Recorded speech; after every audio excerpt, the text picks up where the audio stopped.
ಬೆಳಕು, ಬಿಟ್ಟ ಸ್ಥಳ. ಪರದೆಯ ಮೇಲೆ ಪಡೆಯಲಾಗದ ಪ್ರತಿಬಿಂಬವನ್ನು ಮಿಥ್ಯ ಪ್ರತಿಬಿಂಬ ಎನ್ನುವರು. ಪೀನದರ್ಪಣದಿಂದ ಉಂಟಾದ ಪ್ರತಿಬಿಂಬವು ಯಾವಾಗಲೂ ಮಿಥ್ಯ ಮತ್ತು ಗಾತ್ರದಲ್ಲಿ ಚಿಕ್ಕದಾಗಿರುತ್ತದೆ. ಯಾವಾಗಲೂ ವಸ್ತುವಿನ ಗಾತ್ರದಷ್ಟೇ ಇರುವ ಪ್ರತಿಬಿಂಬವು ನಿಮ್ನ ದರ್ಪಣದಿಂದ ಉಂಟಾಗುತ್ತದೆ. ಪರದೆಯ ಮೇಲೆ ಪಡೆಯಬಹುದಾದ ಪ್ರತಿಬಿಂಬವನ್ನು ಸತ್ಯ ಪ್ರತಿಬಿಂಬ ಎನ್ನುವರು. ನಿಮ್ನ ದರ್ಪಣದಿಂದ ಉಂಟಾದ ಪ್ರತಿಬಿಂಬವನ್ನು ಪರದೆಯ ಮೇಲೆ ಪಡೆಯಲು ಸಾಧ್ಯವಿಲ್ಲ. ಸರಿ ತಪ್ಪು. ಪೀನದರ್ಪಣದಿಂದ ನಾವು ವರ್ಧಿತ ಮತ್ತು ನೇರ ಪ್ರತಿಬಿಂಬವನ್ನು ಪಡೆಯಬಹುದು. ತಪ್ಪು. ನಿಮ್ನ ಮಸೂರವು ಯಾವಾಗಲೂ ಮಿಥ್ಯ ಪ್ರತಿಬಿಂಬವನ್ನು ಉಂಟುಮಾಡುತ್ತದೆ. ಸರಿ. ನಿಮ್ನ ದರ್ಪಣದಿಂದ ನೈಜ, ವರ್ಧಿತ ಮತ್ತು ತಲೆಕೆಳಗಾದ ಪ್ರತಿಬಿಂಬವನ್ನು ಪಡೆಯುತ್ತೇವೆ. ಸರಿ. ಸತ್ಯ ಪ್ರತಿಬಿಂಬವನ್ನು ಪರದೆಯ ಮೇಲೆ ಪಡೆಯಲಾಗುವುದಿಲ್ಲ. ತಪ್ಪು. ನಿಮ್ನ ದರ್ಪಣವು ಯಾವಾಗಲೂ ಸತ್ಯ ಪ್ರತಿಬಿಂಬವನ್ನು ಉಂಟುಮಾಡುತ್ತದೆ. ಸರಿ. ಹೊಂದಿಸಿ ಬರೆ. ಸಮತಲ ದರ್ಪಣ. ಪ್ರತಿಬಿಂಬವು ನೇರ ಮತ್ತು ವಸ್ತುವಿನಷ್ಟೇ ಗಾತ್ರದ್ದಾಗಿರುತ್ತದೆ.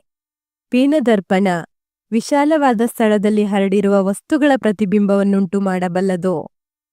ಪೀನಮಸೂರ ವರ್ಧಕ ಮಸೂರವಾಗಿ ಬಳಸಲಾಗುತ್ತದೆ. ನಿಮ್ನದರ್ಪಣ ಹಲ್ಲಿನ ದೊಡ್ಡದಾದ ಪ್ರತಿಬಿಂಬವನ್ನು ನೀಡಲು ದಂತವೈದ್ಯರು ಬಳಸುತ್ತಾರೆ. ನಿಮ್ನಮಸೂರ ಪ್ರತಿಬಿಂಬವು ನೇರವಾಗಿರುತ್ತದೆ ಮತ್ತು ವಸ್ತುವಿನ ಗಾತ್ರಕ್ಕಿಂತ ಚಿಕ್ಕದಾಗಿರುತ್ತದೆ. ಸಮತಲ ದರ್ಪಣ ಉಂಟುಮಾಡುವ ಪ್ರತಿಬಿಂಬದ ಲಕ್ಷಣಗಳನ್ನು ತಿಳಿಸಿ. ಸಮತಲ ದರ್ಪಣ ಉಂಟುಮಾಡುವ ಪ್ರತಿಬಿಂಬದ ಲಕ್ಷಣಗಳು: ಪ್ರತಿಬಿಂಬವು ನೇರವಾಗಿರುತ್ತದೆ. ಮಿಥ್ಯ ಪ್ರತಿಬಿಂಬ ವಸ್ತುವಿನ ಗಾತ್ರದಷ್ಟೇ ಇರುತ್ತದೆ. ವಸ್ತುವು ದರ್ಪಣದ ಮುಂದೆ ಇರುವಷ್ಟೇ ದೂರದಲ್ಲಿ ಪ್ರತಿಬಿಂಬವು ದರ್ಪಣದಿಂದ ಹಿಂಭಾಗದಲ್ಲಿ ಉಂಟಾಗುತ್ತದೆ. ಸಮತಲ ದರ್ಪಣದಲ್ಲಿ ನೋಡಿದಾಗ ಮೂಲ ಅಕ್ಷರದಂತೆಯೇ ಕಾಣುವ ಇಂಗ್ಲಿಷ್ ವರ್ಣಮಾಲೆ ಅಥವಾ ನಿಮಗೆ ತಿಳಿದಿರುವ ಯಾವುದೇ ಭಾಷೆಯ ವರ್ಣಮಾಲೆಯ ಅಕ್ಷರಗಳನ್ನು ಕಂಡುಹಿಡಿಯಿರಿ. ನಿಮ್ಮ ವೀಕ್ಷಣೆಯನ್ನು ಚರ್ಚಿಸಿ.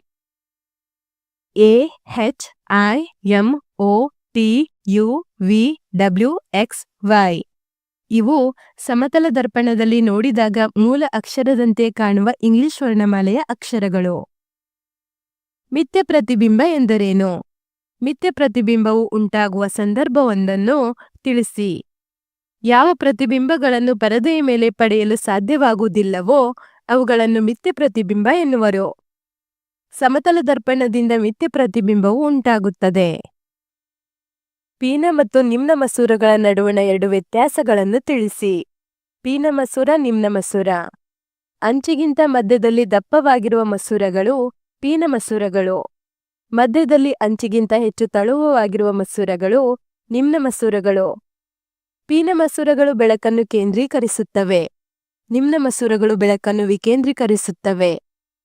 ಪೀನ ಮಸೂರಗಳು ಸತ್ಯ ಮತ್ತು ತಲೆಕೆಳಗಾದ ಪ್ರತಿಬಿಂಬವನ್ನು ಉಂಟುಮಾಡುತ್ತವೆ. ನಿಮ್ನ ಮಸೂರಗಳು ಯಾವಾಗಲೂ ನೇರ, ಮಿಥ್ಯ ಮತ್ತು ವಸ್ತುವಿನ ಗಾತ್ರಕ್ಕಿಂತ ಚಿಕ್ಕದಾದ ಪ್ರತಿಬಿಂಬವನ್ನು ಉಂಟುಮಾಡುತ್ತವೆ. ನಿಮ್ನ ಮತ್ತು ಪೀನ ದರ್ಪಣಗಳ ಒಂದೊಂದು ಉಪಯೋಗವನ್ನು ತಿಳಿಸಿ. ನಿಮ್ನ ದರ್ಪಣಗಳನ್ನು ದಂತವೈದ್ಯರು ಹಲ್ಲಿನ ದೊಡ್ಡದಾದ ಪ್ರತಿಬಿಂಬವನ್ನು ನೋಡಲು ಟಾರ್ಚ್ಗಳ ಪ್ರತಿಫಲಕಗಳಾಗಿ, ಕಾರು ಮತ್ತು ಸ್ಕೂಟರ್ಗಳ ಮುಂಭಾಗದ ದೀಪಗಳಾಗಿ ಉಪಯೋಗಿಸುತ್ತಾರೆ. ಪೀನ ದರ್ಪಣವನ್ನು ಚಾಲಕರು ತಮ್ಮ ಹಿಂಬದಿಯ ವಾಹನ ದಟ್ಟಣೆಯನ್ನು ತಿಳಿಯಲು ಪಾರ್ಶ್ವ ನೋಟ ದರ್ಪಣವಾಗಿ ಉಪಯೋಗಿಸುತ್ತಾರೆ. ಯಾವ ವಿಧದ ದರ್ಪಣವು ಸತ್ಯ ಪ್ರತಿಬಿಂಬವನ್ನು ಉಂಟುಮಾಡುತ್ತದೆ? ನಿಮ್ನ ದರ್ಪಣವು ಸತ್ಯ ಮತ್ತು ತಲೆಕೆಳಗಾದ ಪ್ರತಿಬಿಂಬವನ್ನು ಉಂಟುಮಾಡುತ್ತದೆ. ಯಾವ ವಿಧದ ಮಸೂರವು ಯಾವಾಗಲೂ ಮಿಥ್ಯ ಪ್ರತಿಬಿಂಬವನ್ನು ಉಂಟುಮಾಡುತ್ತದೆ? ನಿಮ್ನ ಮಸೂರವು ಯಾವಾಗಲೂ ಮಿಥ್ಯ ಪ್ರತಿಬಿಂಬವನ್ನು ಉಂಟುಮಾಡುತ್ತದೆ. ವಸ್ತುಗಿಂತ ದೊಡ್ಡದಾದ ಮಿಥ್ಯ ಪ್ರತಿಬಿಂಬವನ್ನು ಇದರಿಂದ ಪಡೆಯಬಹುದು. ನಿಮ್ನ ದರ್ಪಣ. ಸಮತಲ ದರ್ಪಣದಲ್ಲಿ ಡೇವಿಡ್ ತನ್ನ ಪ್ರತಿಬಿಂಬವನ್ನು ವೀಕ್ಷಿಸುತ್ತಿದ್ದಾನೆ.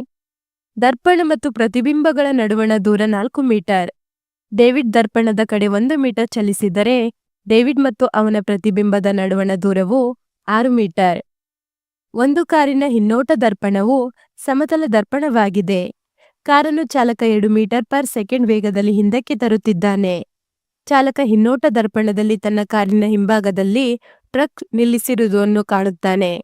ಚಾಲಕನಿಗೆ ಟ್ರಕ್ನ ಪ್ರತಿಬಿಂಬವು ಸಮೀಪಿಸಿದಂತೆ ಕಾಣುವ ವೇಗ 4 ಮೀಟರ್ ಪರ್ ಸೆಕೆಂಡ್.